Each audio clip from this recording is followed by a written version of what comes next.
വലൈക്കും വറഹ്മത്തുള്ളാഹി വബറകാതുഹു.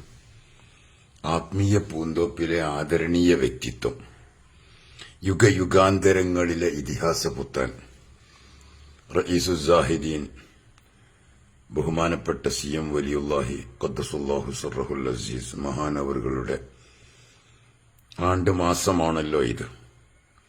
വളരെ പ്രധാനപ്പെട്ട ഒന്ന് രണ്ട് കാര്യങ്ങൾ ഓർമ്മപ്പെടുത്താനാണ്.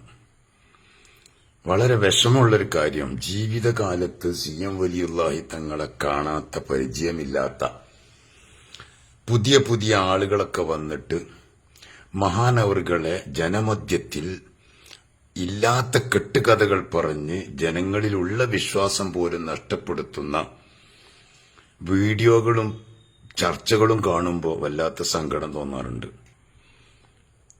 മഹാനവറുകൾ ജീവിതകാലത്ത് അൽഹംദുലില്ലാഹ് ഒരുപാട് തവണ ബന്ധപ്പെടാനും അവിടത്തേക്ക് ഒരുപാട് പോകാനും കാണാനൊക്കെ സൗകര്യം കിട്ടി എന്നത് വലിയ വലിയ നിഅമത്താണ്.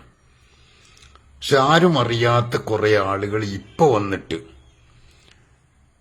കള്ളത്തരീക്കത്തിന്റെ പേരിൽ നമ്മുടെ റാഫിളിയ, ഖവാരിജിയ, അതുപോലെ തന്നെ ഷിയായിസം ഇതൊക്കെ വളർത്തിയെടുക്കണമെങ്കിൽ ആരെങ്കിലും ഒരാൾ മുന്നിൽ നിർത്തണം, ഒരു ആത്മീയ വ്യക്തിത്വത്തെ. അതിനുവേണ്ടി മുന്നിൽ നിർത്തിക്കൊണ്ട് CM വലിയുല്ലാഹി തങ്ങളെ മുന്നിൽ നിർത്തിക്കൊണ്ട് കപട തരീക്കത്തുകാർ കാട്ടിക്കൂട്ടുന്ന തമ്മാടിത്തരങ്ങൾ കാണുമ്പോൾ വിഷമിക്കുകയാണ്. പക്ഷെ വലിയ ശ്രദ്ധിക്കേണ്ട വിഷയം എന്താ വെച്ചാൽ, ഖാദിരിയ, റിഫാഴിയ, നക്ഷബന്ദിയ ഇങ്ങനെ ഒരുപാട് തരീക്കത്തുകളുണ്ട്.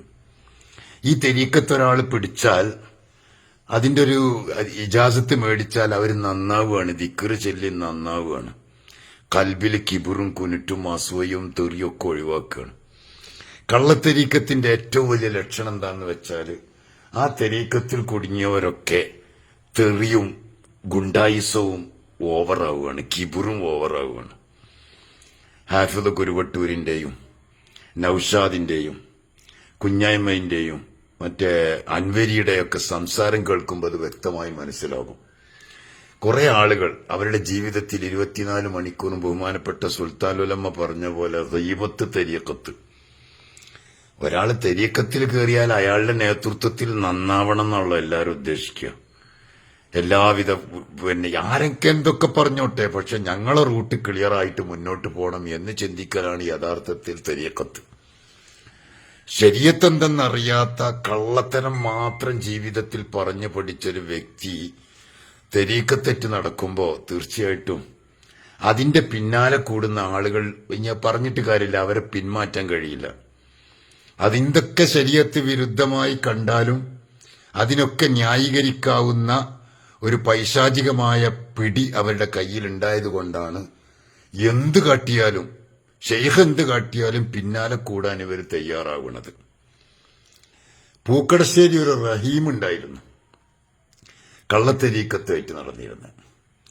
സ്വന്തം ഭാര്യ, അവന്റെ മുരീതന്മാരുടെ ഭാര്യമാരെ വിളിച്ചാൽ അങ്ങോട്ട് പറഞ്ഞയക്കൽ ഭർത്താക്കന്മാരെ കടമയാണ്. കാലടിയിൽ ഞാൻ ജോലി ചെയ്യുന്ന ഘട്ടത്തിൽ ഉണ്ടായ സംഭവങ്ങളൊക്കെ ഇൻഷാ അല്ലാഹ് വിശദമായിട്ട് ഇപ്പൊ പറയണില്ല.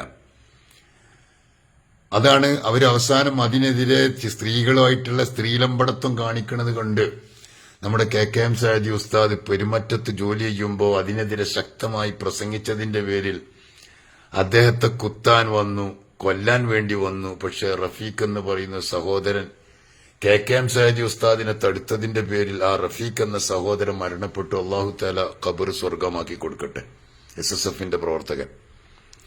കാരണം ഗുണ്ടായിസമാണ് കള്ളത്തെരീക്കത്തിന്റെ പ്രധാന അജണ്ട. തെറി പറയുക, കംപ്ലീറ്റ് വായയിൽ നിന്ന് അനാവശ്യമായ വാക്കുകൾ വീഴുക, ഇതാണ് സത്യത്തിൽ ഈ കള്ളത്തെരീക്കത്തിൽ കുടുങ്ങിയാലുള്ള കേട്. നല്ല തെരീക്കത്തിലൊക്കെ കൂടിയ ഒരു ദിക്റ് ചൊല്ലലും അവരുടെ എല്ലാ ഔറാദുകളും ഇജാസത്ത് മേടിച്ച് ലൈസൻസ് മേടിച്ച് ചൊല്ലി അതിന്റെ വലിയ വലിയ ആളുകളാകണം, കിതാബ് മനസ്സിലാക്കി. പക്ഷെ ഇതൊക്കെ കംപ്ലീറ്റ് തട്ടിപ്പാണെന്ന് നമുക്ക് നേരത്തെ അറിയാമായിരുന്നു. ഏതായാലും ബഹുമാനപ്പെട്ട പൊന്മള ഉസ്താദ്, പേരോട് ഉസ്താദ് തുടങ്ങിയ നമ്മുടെ പണ്ഡിതന്മാർ നേരത്തെ തന്നെ ഇത് മനസ്സിലാക്കിയിട്ട് അങ്ങ് അപ്പീസ് പൂട്ടിക്കഴിഞ്ഞപ്പോ സത്യത്തിൽ ഇവർ പണ്ഡിതന്മാരിടയിൽ എ പി ഉസ്താദിന്റെയും പൊന്മുള ഉസ്താദിന്റെ ഇടയിലൊക്കെ ഭിന്നിപ്പുണ്ടാക്കാൻ കുറെ ശ്രമിച്ചു. കാരണം ഈ വിഷയത്തിൽ വലിയ കഴിവുള്ള ആളാണ് അബ്ദുൽ നൌഷാദ്. നൌഷാദ് അക്കാര്യത്തിൽ, രാമന്തളിയും അക്കാര്യത്തിൽ വലിയ കഴിവുള്ള ആളാണ്. എന്തെങ്കിലുമൊക്കെ ആയിട്ട് ഭിന്നിപ്പുണ്ടാക്കിയിട്ട് തമ്മിൽ തല്ലിപ്പിക്കുക, എന്നിട്ട് അതിന്റെ ഒരു ഭാഗത്ത് നിന്നുകൊണ്ടിട്ട് പ്രശ്നങ്ങൾ ഉണ്ടാക്കാൻ വേണ്ടി വളരെയധികം വിദഗ്ധമായി. കാരണം അല്പം പോലും ഉള്ളിൽ ഈമാനില്ലാത്ത വ്യക്തിത്വം നമുക്കൊക്കെ വ്യക്തമായിട്ട് അറിയാം. ഞങ്ങളെ നാട്ടിന്റെ അടുത്ത് കുറ്റൂര് നിന്നിരുന്നതല്ലേ. അവര് സുന്നത്തി ജമാഅത്തിനെതിരെ വരുന്ന ശത്രുക്കളോട് ഗണ്ണിക്കും എന്നല്ലാതെ ജീവിതത്തിൽ അതൊന്നും പാലിച്ചിട്ടില്ല എന്നത് വളരെ സത്യമാണ്.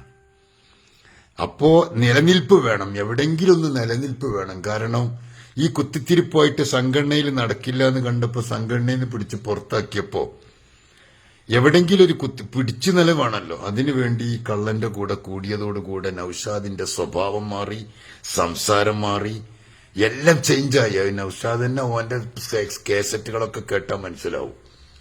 അതുപോലെ തന്നെ കുഞ്ഞായ്മതും, ഇവരൊക്കെ ധിക്കാരമാണ്, ഗുണ്ടാ സംവിധാനമാണ് എല്ലാവരുടെടുത്തും.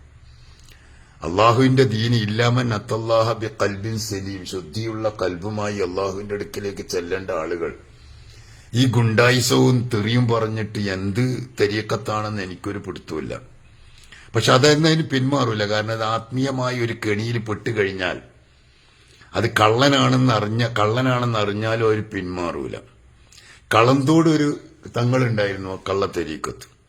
അദ്ദേഹം സ്ത്രീകളെ കെട്ടിപ്പിടിക്കുമ്പോൾ ഞാൻ ചോദിച്ച ഒരാളോട്, അവിടുത്തെ ഒരു മുരീദിനോട്, അതെന്താ തെറ്റല്ലേ? അപ്പൊ പറഞ്ഞെന്താ വെച്ചാൽ അത് നമ്മളെ കാഴ്ചപ്പാടിൽ പെണ്ണായി തോന്നുകയാണ്, അത് മഹാന്മാരെയാണ് കെട്ടിപ്പിടിക്കണത്. ഈ നൌഷാദും പറഞ്ഞല്ലോ ലാ ഫർഖ ബൈന റിജാലി വന്നിസാ, ഷെയ്ഖിന്റെ അടുക്കൽ അതൊന്നും ഒരു വിഷയമല്ല. ഇതുപോലെ തട്ടിപ്പുകളും നടത്താൻ വേണ്ടിയിട്ടാണ് ഇവരൊക്കെ ജീവിക്കുന്നത്. അതുകൊണ്ട് സത്യത്തിൽ ഇതിലൊക്കെ പെട്ടുപോയ ആളുകൾ ഒന്നുകൂടി പുനർചിന്തനം നടത്തി ഈമാനിക ആവേശത്തോടുകൂടെ മരിക്കുമ്പോൾ ഈമാൻ കിട്ടി മരിക്കണം, അതിനുവേണ്ടി ശ്രമിക്കുക. അള്ളാഹു അതിന് തൗഫീഖ് നൽകട്ടെ.